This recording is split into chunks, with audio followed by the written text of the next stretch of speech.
El fantasma de la monja. Durante muchos años, según consta en las actas del muy antiguo convento de la Concepción, que hoy se localizaría en la esquina de Santa María la Redonda y Belisario Domínguez, las monjas enclaustradas en tan lóbrega institución sufrieron la presencia de una blanca figura que en su hábito de monja veían colgada de uno de los arbolitos de durazno que en ese entonces existían. Cada vez que alguna de las novicias o profesas tenían que salir a alguna misión nocturna y cruzaban el patio y jardines de las celdas interiores, no resistían la tentación de mirarse en las cristalinas aguas de la fuente que en el centro había, y entonces ocurría aquello.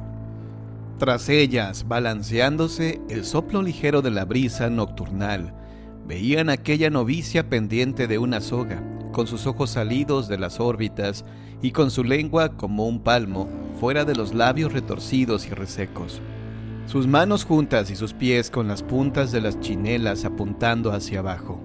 Las monjas huían despavoridas, clamando a Dios y a las superioras. Y cuando llegaba ya la abadesa o la madre tornera, que era la más vieja y la más osada, ya aquella horrible visión se había esfumado. Así noche a noche y monja tras monja, el fantasma de la novicia colgando del durazno fue motivo de espanto durante muchos años, y de nada valieron rezos ni misas, ni duras penitencias, ni golpes de cilicio para que la visión macabra se alejara de la santa casa, llegando a decir en ese entonces, en que aún no se hablaba ni se estudiaban estas cosas, que todo era una visión colectiva, un caso típico de histerismo provocado por el obligado encierro de las religiosas. Mas una cruel verdad se ocultaba en la fantasmal aparición de aquella monja ahorcada, colgada del durazno, y se remontaba a muchos años antes.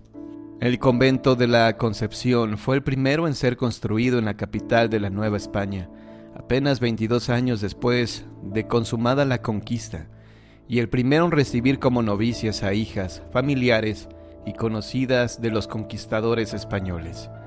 Vivían pues en ese entonces en la esquina que hoy serían las calles de Argentina y Guatemala, precisamente en donde se ubicó muchos años después una cantina, la de los hermanos Ávila, que eran Gil, Alfonso y Doña María, a la que por oscuros motivos se inscribió en la historia como Doña María de Alvarado.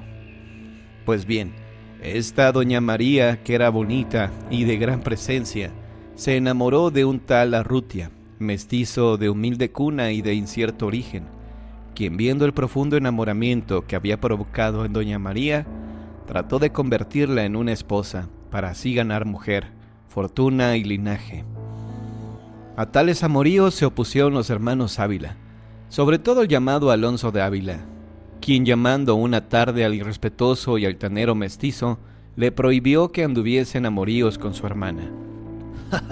«Nada podéis hacer si ella me ama», dijo cínicamente el tal Arrutia, «pues el corazón de vuestra hermana a tiempo es mío. Podéis oponeros cuanto quieras, que nada lograréis». Molesto don Alonso de Ávila se fue a su casa de la esquina antes dicha y que siglos después se llamara del Reloj y Escalerillas, respectivamente, y habló con su hermano Gil, a quien le contó lo sucedido.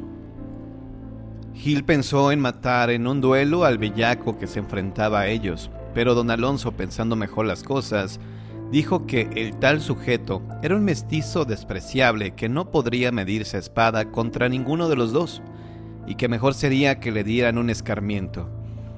Pensando mejor las cosas, decidieron reunir un buen monto de dinero y se lo ofrecieron al mestizo para que se largara para siempre de la capital de la Nueva España, pues con los dineros ofrecidos podría instalarse en otro sitio y poner un negocio lucrativo. Se cuenta que el mestizo aceptó y sin decir adiós a la mujer que había llegado a amarlo tan intensamente, se fue a Veracruz, dejando transcurrir los meses y 2 años, mientras que la desdichada Doña María Alvarado sufría, padecía, lloraba y gemía como una sombra por la casa solariega de los hermanos Ávila. Finalmente, viendo tanto sufrir y llorar a la querida hermana, Gil y Alonso decidieron convencer a Doña María para que entrara de novicia a un convento. Escogieron el de la Concepción, y tras de reunir otra fuerte suma como dote, la fueron a enclaustrar diciéndole que el mestizo, motivo de su amor y de sus cuitas, jamás regresaría a su lado, pues sabían de buena fuente que había fallecido. Sin mucha voluntad, doña María entró como novicia al citado convento, donde comenzó a llevar la triste vida claustrar, aunque sin dejar de llorar su pena de amor, recordando al mestizo Arrutia entre rezos, ángeles y maitines. Por la noche, en la soledad tremenda de su celda, se olvidaba de su amor a Dios, de su fe y de todo, y solo pensaba en aquel mestizo que la había absorbido hasta los tuétanos y sembrado de deseo su corazón. Al fin, una noche, no pudiendo resistir más esa pasión que era mucho más fuerte que su fe, que opacaba del todo a su religión, decidió quitarse la vida ante el silencio del amado, de cuyo regreso llegó a saber, pues el mestizo había vuelto a pedir más dinero a los hermanos Ávila. Tomó un cordón y lo trenzó con otro para hacerlo más fuerte, a pesar de que su cuerpo, a causa de la pasión y los ayunos, se había hecho frágil y pálido.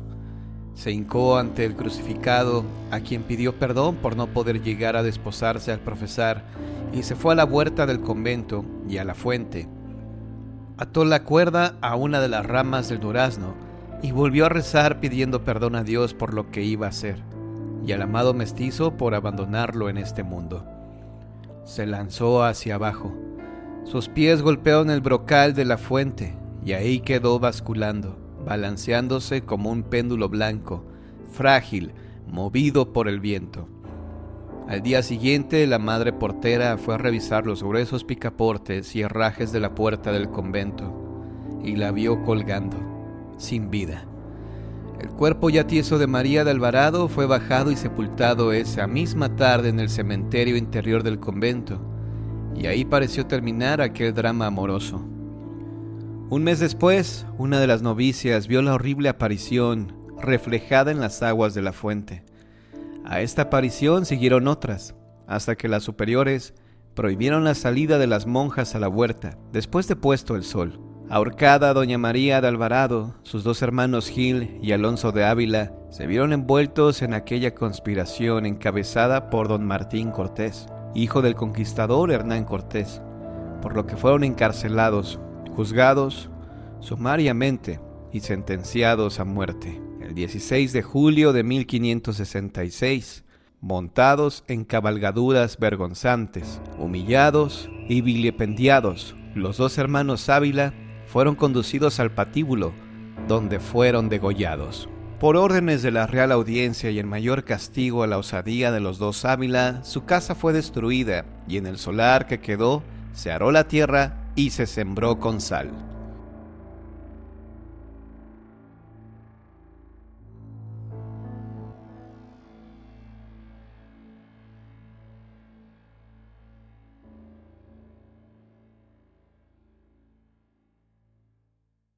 El jinete sin cabeza. En un pueblo muy aislado de toda civilización, aparecía un jinete que acostumbraba a hacer su recorrido por las noches en un caballo muy hermoso. La gente muy extrañada se preguntaba: ¿qué hombre tan raro? ¿Por qué hace eso? Ya que no era muy usual que alguien saliera, menos por las noches, a hacer esos recorridos. En una noche muy oscura y con fuertes relámpagos, desapareció del lugar, sin dejar señas. Pasaron los años y la gente ya se había olvidado de esa persona. Pero en una noche muy parecida a la que desapareció, se escuchó nuevamente la cabalgata de aquel caballo. Por la curiosidad, muchas personas se asomaron a sus ventanas y vieron a un jinete cabalgar sigilosamente por las calles. De pronto, un relámpago cayó radiante sobre el empedrado e iluminó al jinete durante varios segundos, tiempo suficiente para corroborar que el sujeto no tenía cabeza. La gente horrorizada se metió a sus casas sin poderse explicar lo que habían visto.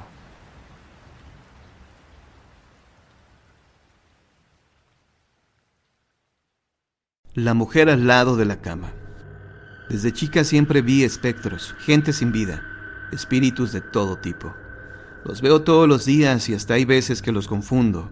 y pienso que son reales o que están vivos. Mi peor experiencia fue una mujer que se paraba al lado de mi cama. Me despertaba en mitad de la noche y estaba ahí, al lado de la mesa de luz, mirándome con unos ojos negros y una especie de mueca o rictus en los labios.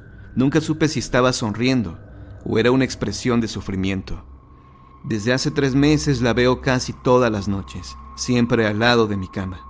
He tenido tantas pesadillas que mi madre me llevó a un vidente, que me dijo que aquella mujer era el espíritu perdido de una chica, que había fallecido en forma súbita y aún no sabía que estaba muerta.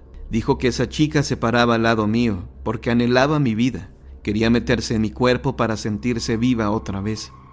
Cuando mi mamá le preguntó al vidente cómo podía sacármela de encima, el brujo dijo que debía escribir mi historia en un papel y entregárselo a alguien. Decidí escribir mi historia, pero no es en un papel, sino en un video de YouTube. Así que ahora ya has escuchado mi historia, y esta noche la mujer aparecerá al lado de tu cama, a menos que compartas este video.